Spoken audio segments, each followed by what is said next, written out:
Just want to quickly shout out all of our partners and thank them for the support. Enhanced CBD, Performance Box Supplements, Fortress Fightwear, Boca Jewelry, and Core Hand Wraps. We really thank you for the support. We've got codes and links to all of them, and we'll post them with the episode link.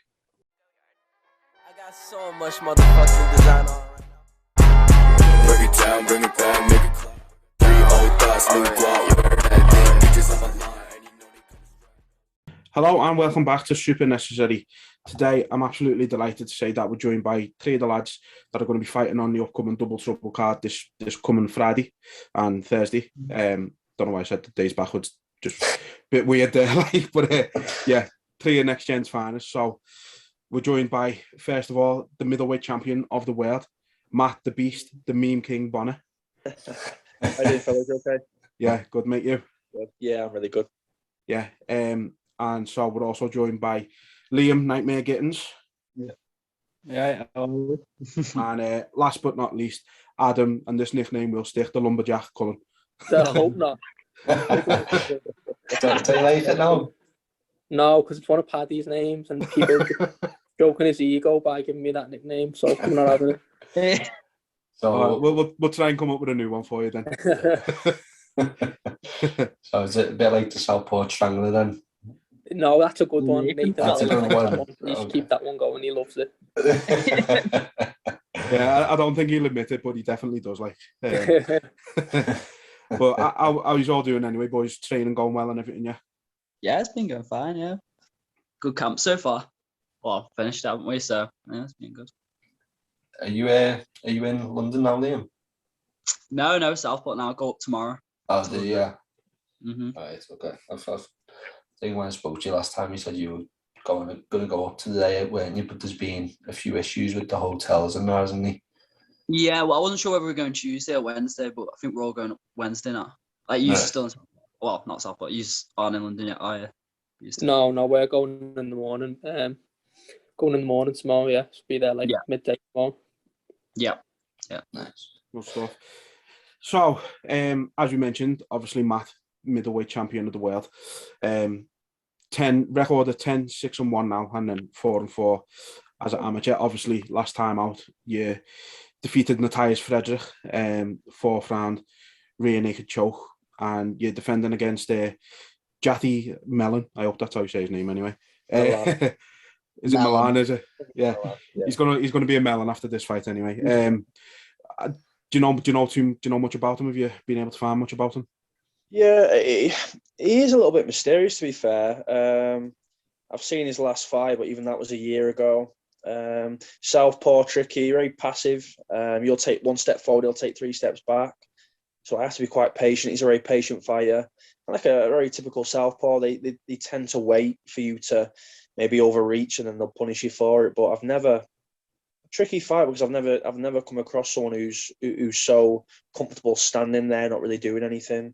So I say I've got to be careful that I don't kind of charge forward into any of his shots or into his backhand. And I think it's going to be a tricky fight. He's kind of that banana peel fighter where he can make you make mistakes and then he'll almost steal the end of the round. So would you say the sort of game plan going in then is more to try get him coming towards you rather than you chasing him, sort of thing? There's a few kind of game plans that we've branched off on. That is one of them, kind of making him come forward. If he's comfortable being on the back foot, then let's see how comfortable he is kind of coming forward and almost being the aggressor. Another thing would be me being a little bit more aggressive and edging forward, but obviously being aware of his double leg because he's quite an explosive guy. So we'll see. I think that's the privilege of it being 5 rounds. We've got time to adjust the game plan as we go, and it's just about being a bit more efficient with my gas tank. I think I made an awful lot of mistakes in the Frederick fight, wasted a lot of energy, and this fight I can't be doing the same. I can't be wasting the energy over the 5 rounds. Do you know what his sort of background is like? Is he more of a standing fighter or is he a wrestler?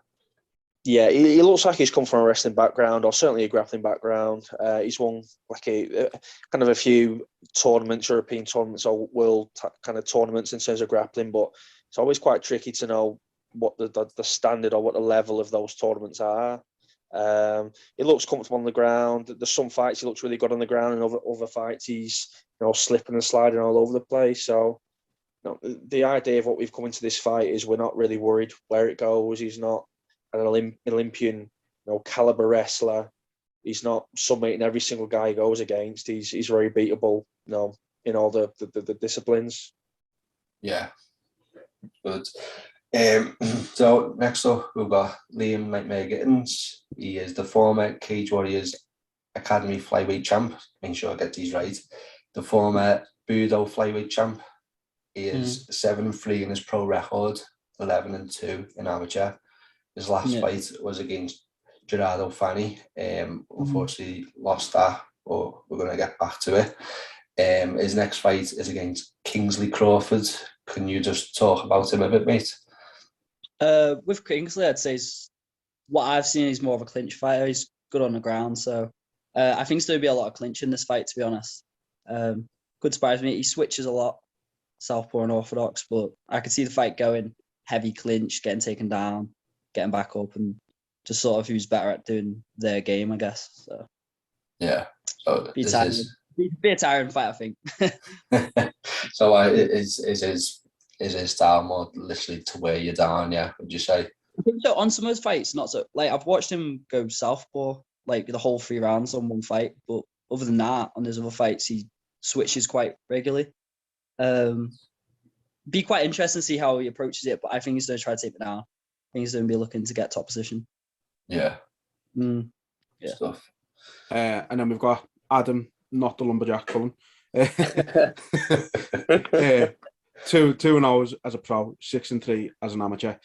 Last fight versus Josh Plant, you won first round, rear naked choke, and you're fighting Mikhail Baden next. Have you managed to look at him much? Prepare for him? Yeah, no, I've had a good watch of him, like a few of his last fights. Bit of a weird one there. Some of them are hard to find, like strange shows, and like I think he's fought in, like Latvia and Germany and all them. But yeah, I've managed to watch him. Bit of a kicker and likes to walk it down and punch. But I'm not bothered. Do you know what I mean? Like watch all his fights, and like for him, he's like 5-1, and I'm 2-0 and all that shit. But it just doesn't matter to me. He's never fought me, has he? I'm just gonna get his face, just bite down, and I'm gonna finish him. Do you know what I mean? So I'm not really too concerned with him. Not like I'm looking past him or anything, but I just know what level I am. Yeah. And I'm so would you say he's like a pressure fighter, likes to sort of dictate how the fight's going to go? Yeah, but it's like pressure in a weird way. Like it's pressure, but like point scoring, like couple shots, back out. But he likes to be on the front foot so we can throw his kicks and all these low kicks and that. But yeah, it's just I've fought people like him before. I thought people are better than him. I'm not worried. Yeah, I know he's from GB Top Team, isn't he? I know Riley's fighting one from the same gym.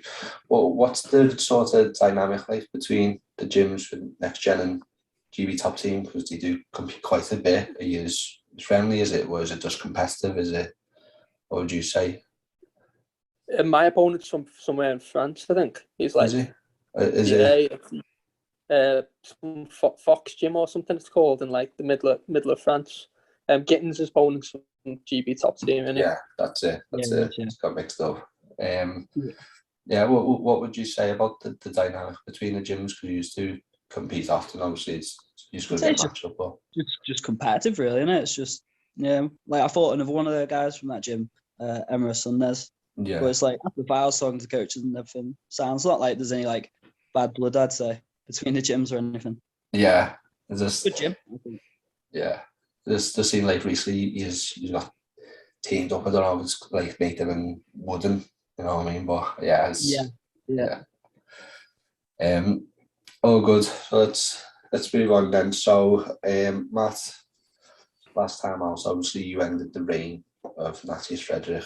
You're under a lot of pressure in the fight, but for you, did it go as you had planned? No, I can't say it did. To be fair, I've said this in a few podcasts as well. I've never been in the cage with someone who so intensely wants to do you damage. Frederick isn't in there to win the fight. He's in there to smash you to pieces. And I think that showed a little bit. I'd come off such a comfortable fight with James Webb and felt brilliant in that fight. It was the best performance. And I enjoyed being in there, enjoyed the whole process where I came in confident into the cage. And as soon as you've got this big fella standing opposite you say wants to smash your face in, it kind of threw me by surprise almost. I think that's almost why I was so initiating that double leg the whole time. And he was sprawling, he was putting his weight down on me.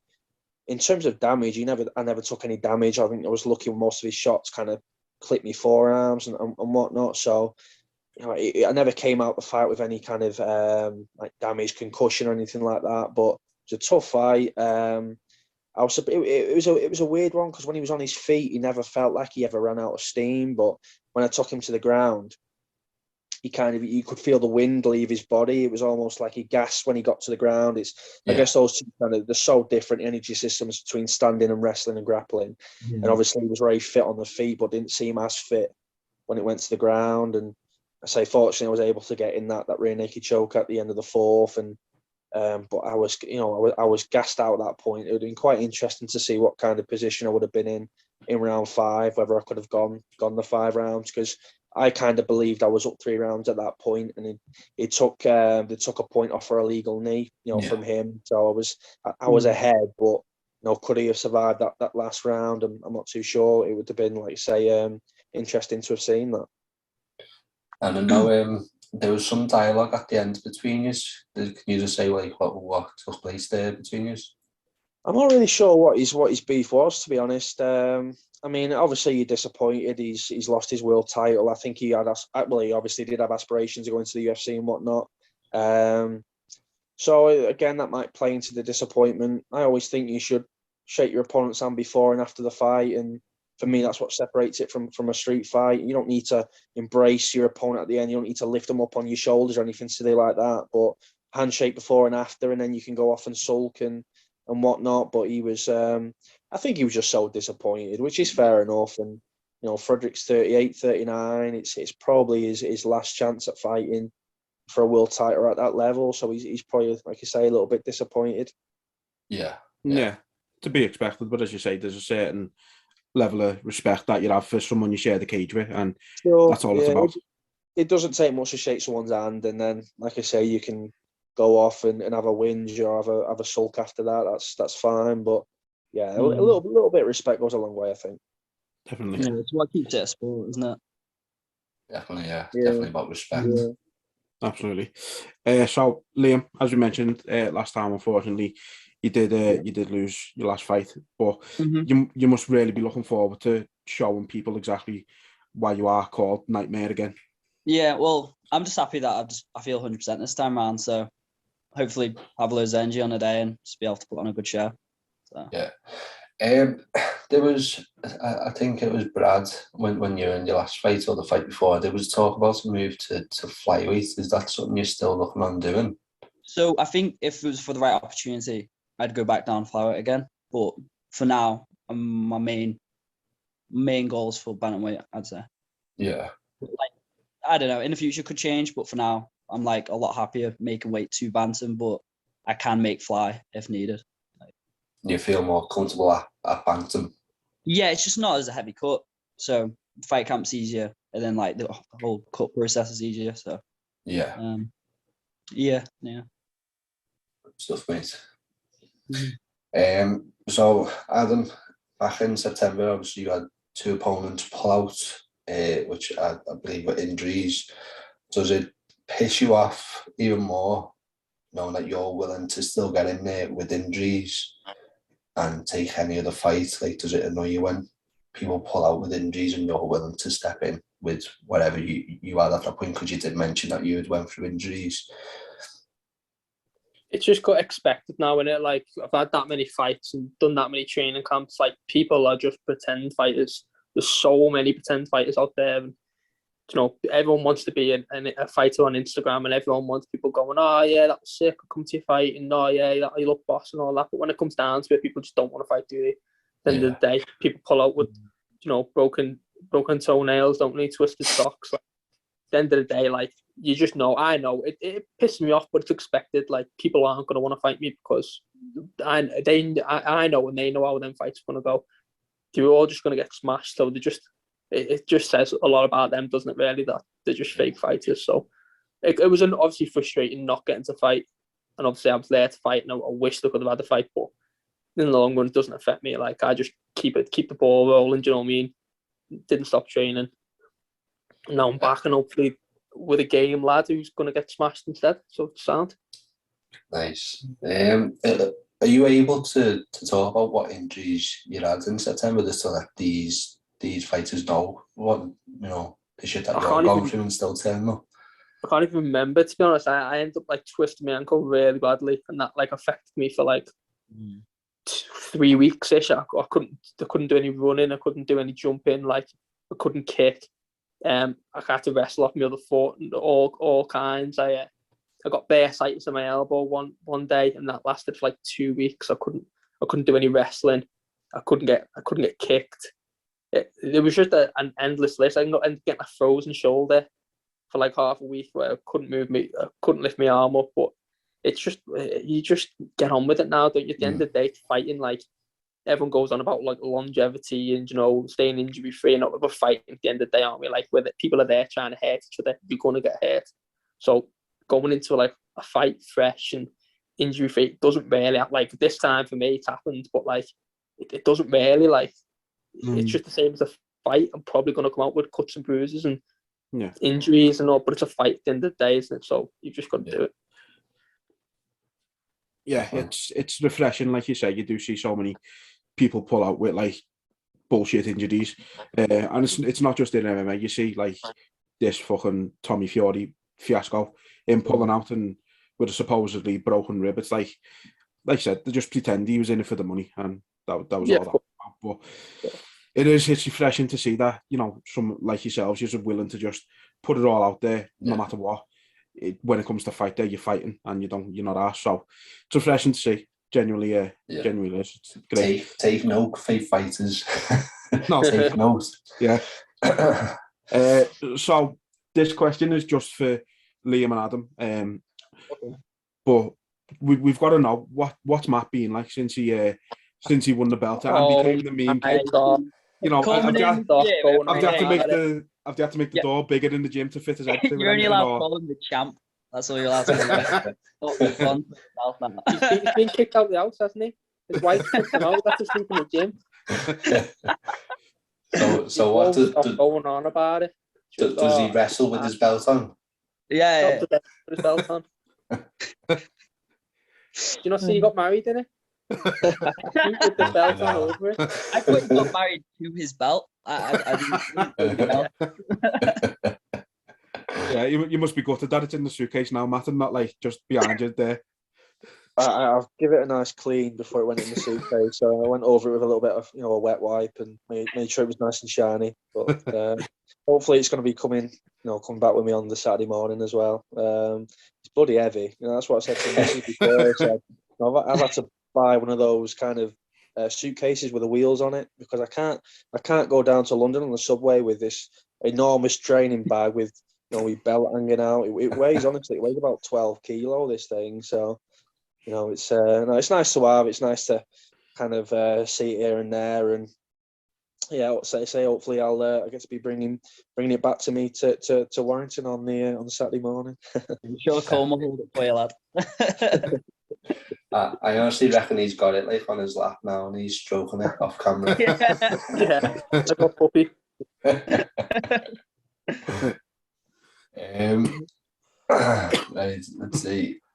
So, Matt, we also want to ask you: have you spoken to Dan about his utterly selfish behaviour? He's winning the European title on the day of your wedding. It's unacceptable. It was unfortunate, weren't it? It was, obviously my wedding was booked months and months and months in advance, and then this big opportunity came. Muay Thai Grand Prix was the show, and it's one of the big shows in the UK, and they've got really solid links with ONE FC now. So I know, joking aside, I was never gonna expect him to stay for the wedding. I was pleased, and obviously I was really pleased that you won the fight. I said to the missus, like, she said, it's not going to ruin the wedding, is it, if he loses? And I was like, no, of course it won't. In the back of my head, I'm thinking, fucking right, it will, it's going to ruin the day if he loses. But I managed to watch it on a stream because he was on quite near the end. I think he was the last fight after Liam Harrison, and he performed really well, and he's really pleased with his performance, and hopefully he'll be kind of thinking about competing for world titles next year. That's his goal. Definitely. We had him on here ourselves a few months back, so we know how hard he both of his work, and it was great to see him get the win. One thing, obviously, he made some sort of appearance because there was a cutout. But yeah, I want to know, did anyone get so pissed that they started talking to the cutout, thinking it was Dan? They didn't, but I'd be like eating me tea, and I think, who's that person staring at me? And I turn around, and it was the fucking cutout. But I ended up bringing this cutout back to the gym. I have a gym about 30 seconds away from my house, and I thought, I know what I'll do. I'm going to put this cutout right in front of the door, so when someone opens the door, this cutout staring at me in the face. And then I had to go to the gym later on. Forgot I'd put this bloody cutout there and scared myself like a tit. But the cutout's kind of in the corner somewhere. I don't know where it's even gone. Maybe it's kind of got a life of its own or something. I'm not sure. Is it weird when you're getting scared of this cutout, but it essentially looks like you, so you're scaring yourself? Possibly. That might be it. I'm so intimidate myself. That might be part of it. So obviously we were meant to have Luke Riley joining us on this, but he had other plans, so he couldn't unfortunately join us. We were going to sort of ask you to try and give him a bit of a nickname. Obviously, Matt, you're the Beast or the Meme King, whichever one you want to go with these days. Liam is Nightmare. We were going to say Adam, you're the Lumberjack, but we're not going to go with that anymore. So I like the Widness Psycho for Luke. The which? The Widness Psycho. Yeah, that's a good one. Yeah. Well, there we go. So he didn't like it either, but I'm sure. Well, it's one of them. Nathan didn't really like the Southport Strangler at first, but the more you say it, the more it'll grow on him. So yeah, definitely. If we keep it going, he'll love it. So with that being said, Matt, Liam, what would you say is an appropriate nickname for Adam? I like Lumberjack. Not meant to say that.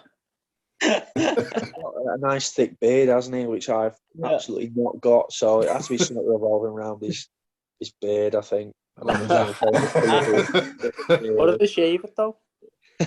I kind of just give him evil eyes every time in trading. I'll think, fucking hell.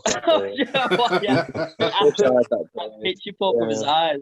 And then I think I'm going to quite him inspired, and he just smashes me to pieces. And I think, that was just pure. And he's a better fighter.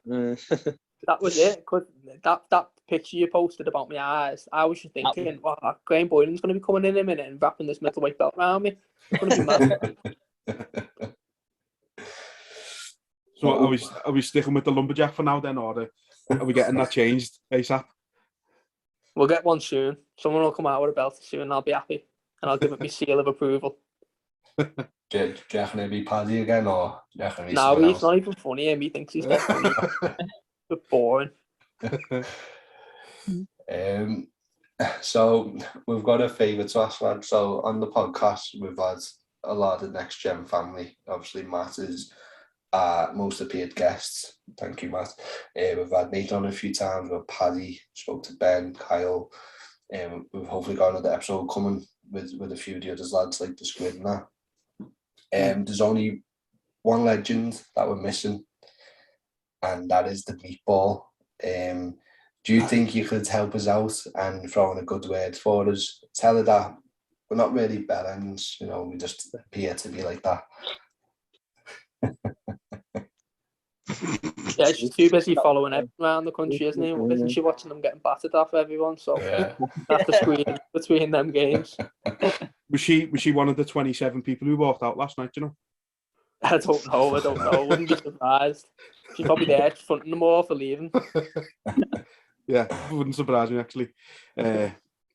No, it would be great to have Molly on, but we love getting everyone on from Next Gen.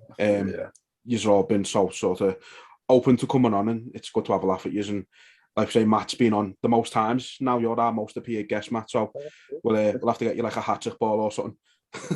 Don't do anything more that's going to tickle his ego.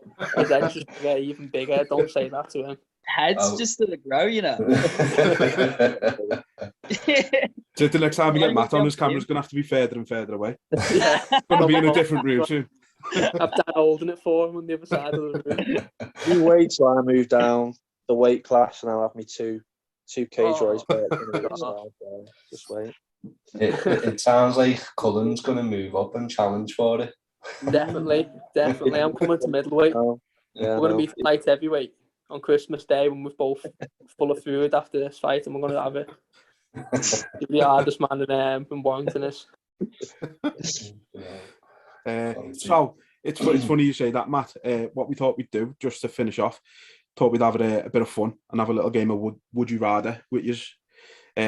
So we're going to start with you, Matt. And would you rather be the double champ in Cage Warriors or get that move to the UFC? We know you've mentioned it in the past and said you're not really sure, so we thought we'd put you on the spot. That's a tough one, and if you'd asked me that kind of 3-4 months ago, I would have said UFC every single time. But ever since I won that belt, I don't know. It's like Friday, for instance. I'm defending something I've already got, and I'm looking for that new challenge now. So that they both appeal. But I guess I started following the sport when I was 17, and I wanted to be UFC champion when I'm 17. 13 years on, I still want to be in the UFC. So I guess ultimately it would be that step up into the UFC. But that double champ would be a very, very close second. Lovely. At least we got the answer. Liam, so they kind of change you, but Liam, would you rather be forced to listen to the same 10 songs for the rest of your life, or be forced to watch the same 5 films on repeat for the rest of your life? Ooh. Well, if I'm watching films, I can't do anything else. At least if I'm listening to music, I can still go about my day. So I pick the music, to be honest. Yeah, true. Didn't even think of it like that. Yeah, no, nice. not today, to be fair. Smart, yeah. So, Adam, would you rather never be able to go out during the day or never be able to go out during the night? Oh, during the night. Day's well better than night, isn't it? I'd rather stay in at night and go out on the day. Yeah, definitely. Yeah, I'd have to agree with that one, to be fair. Yeah. I think that's for any kind of normal human being, innit? You know? Yeah. So not you then, Kieran. No, well, used to be. I think Connor likes going out in the night, scaring old women. Stay in the day, wouldn't he? Old women. I don't just scare them. I follow through. I mug old women as well. May as well go. May as well do. Follow through on that. Yeah, of course. You've got to make the money, haven't you? At the end of the day. You don't make much money in Cage Warriors. That's not paying me mortgage. No. I need to take that UFC contract. Stop being greedy, trying to get 2 belts. That's the reason. That's the real reason, and I just want to make some dough at the UFC. That's the real reason. I took it in my terms, didn't I? I know, yeah. Don't think anyone thought that was going to happen there. So we did have one for Luke, but we'll ask you is together. So would you rather walk barefoot in a public toilet or be poisoned? Barefoot, isn't it? That was a very quick answer, that, Matt. Barefoot. So you only need a few little wet wipes and you can clean those feet right up, can't you? But I was ill, not last week, the week before. I felt like I'd been poisoned. That was dreadful. So yeah, the barefoot one, I think, for me. What about yourself, lads? I agree with that.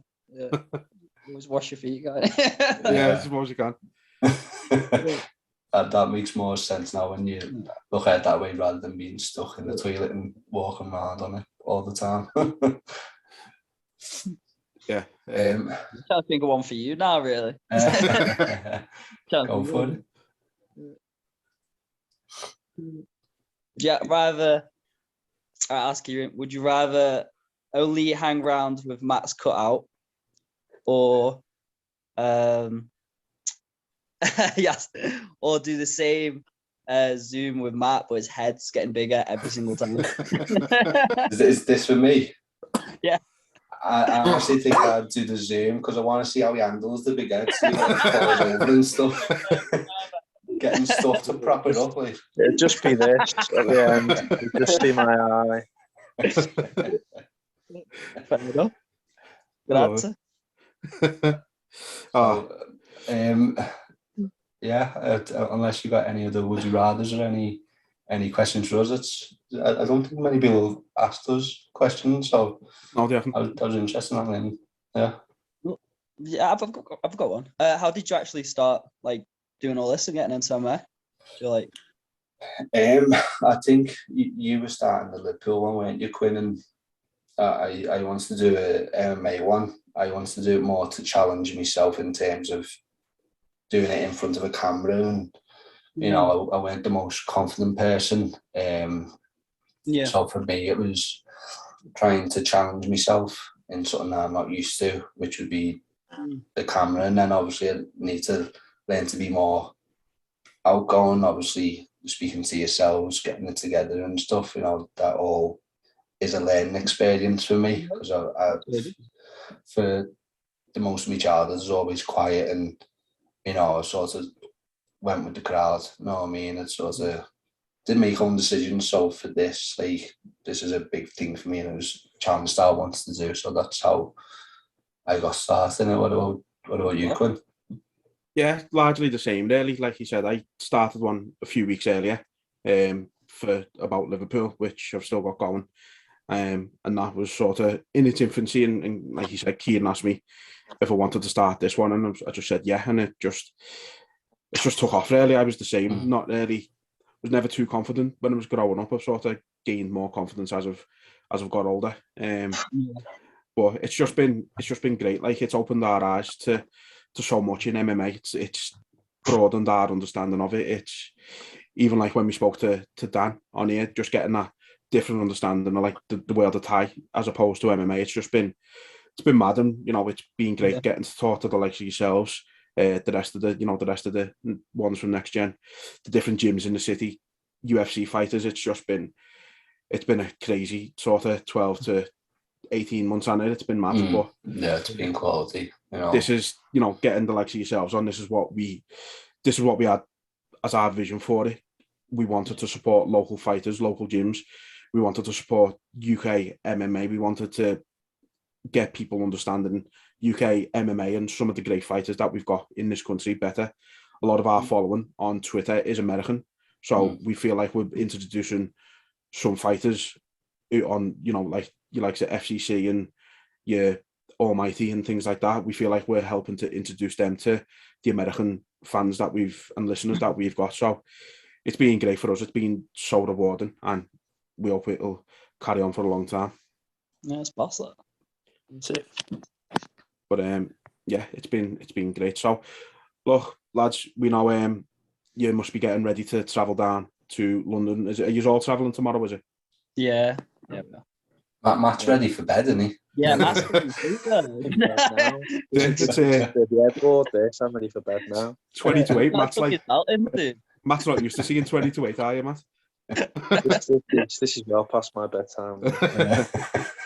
Not Dan knocking on the door then. He's got the bunk beds ready. They're ready to go to bed. Dan can't sleep without Matt being in the room. That's why you really got the cutout, isn't it? We're getting the matching pyjamas going for Christmas as well. So yeah, obviously. Dan's really it. Yeah, we can't wait to watch your fights upcoming.